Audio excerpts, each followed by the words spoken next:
I'm going to go through the last four questions, 12 to 15, on X2, the practice exam number 2. So they are related to probability. So they are kind of review that we did not cover during the actual lectures. So the first one is kind of a tricky question. I mean, it's the opposite of tricky. And the question is asking, you know the probability that you had COVID and you do not have a fever. That's 2/5. And the question is asking, given that you have, still C is 1, what's the probability that you do have a fever? And they sum up to 1, right? So given the same thing, you either have fever or you don't. So they should sum up to 1. So the question is just asking f is 1 given c is 1, which is just 1 minus f is 0 given c is 1. So 60%.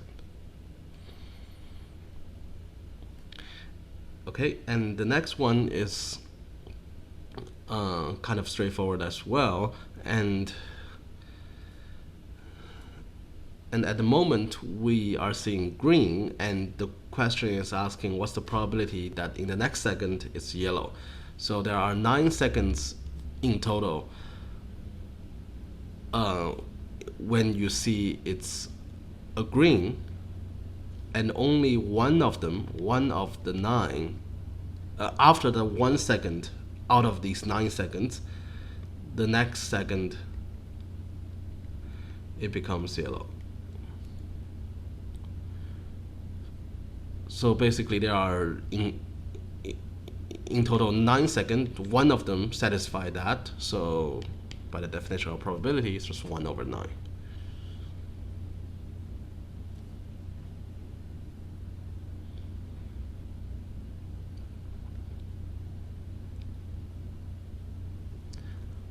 Okay, and the next question is kind of basic probability as well.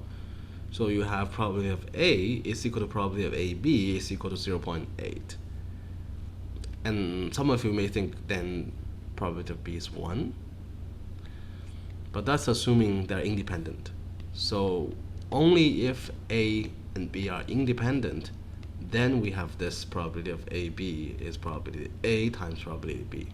So that's the definition of independence. That's not like the actual definition of probabilities. So don't use that, but 1 is definitely possible. So that's one of them. And after that, let's see, is 0 possible? If B is 0, probability of AB means A and B, the two events happen at the same time. The probability is 0.8.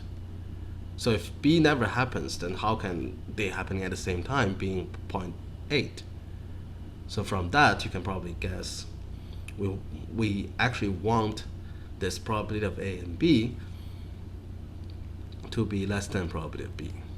Because probability of B is just B happening, AB is A and B happening at the same time. So of course B also happens. So probability of B must be larger than or equal to 0.8. So definitely these 3 are wrong.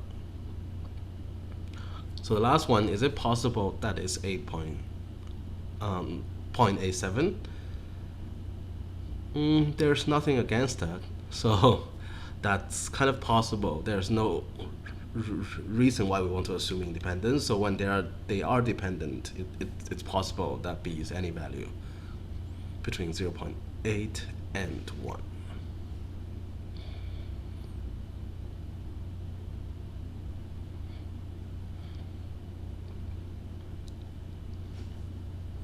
Okay, so the last question is just using the definition of conditional probability. So we have A given not B.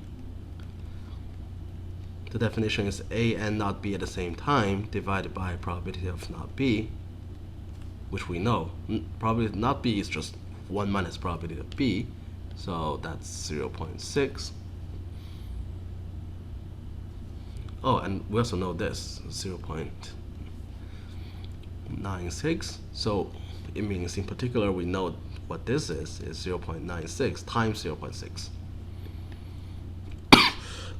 Excuse me. So given that, we also know another thing called law of total probability. It's just, or it's the reverse of marginalized adjoint probability.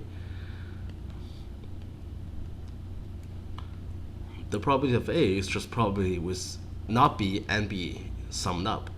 And we know one of them, we know this, 0.96 times 0.6, and we also know this, 0.87. So we know probability of AB happening at the same time is just 0.7 minus 0.96 times 0.6. So hopefully this is larger than 0. I think it should be. In any case, now we know A and B.